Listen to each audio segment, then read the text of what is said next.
largely, I think it's still completely indeterminate how this action played out. Yeah. Nobody knows what ripples it will cause, good or bad. Like if we let the fact that context doesn't make it across and that nuance is often very difficult to accomplish paralyze us in the face of emergency, the most critical emergency we have ever faced as a species. We are doing something much worse than and much more irresponsible than I think anything that anyone thinks I did, even if absolutely they're correct. When you went up on the stage and you rushed the mic, there's a sense in which it was Aidan Cook, rushing the stage and taking the mic. But there is another sense, another really powerful sense in which it was,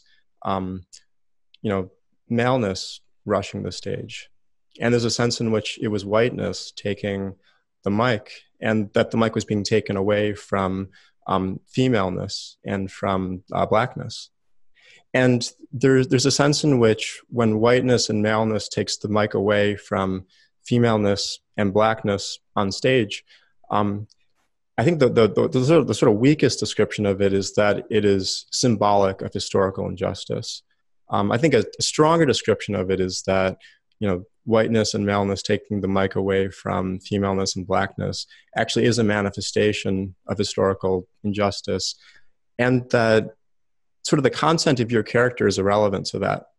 Because when we think about the way that racism functions in society, it has very little to do with individual racial animus. It's very little to do with anybody's, some things it has to do with racial stigmatizing beliefs. But I think in this case, what people are focusing on is just sort of the role of whiteness and maleness in systems of oppression. And so I thought that one of the most powerful things that we could do today is just sort of sit with that criticism, really, really wrestle with it, and really, really talk about it. So go for it. Sure. Yeah. So, I think there's no simple way into that.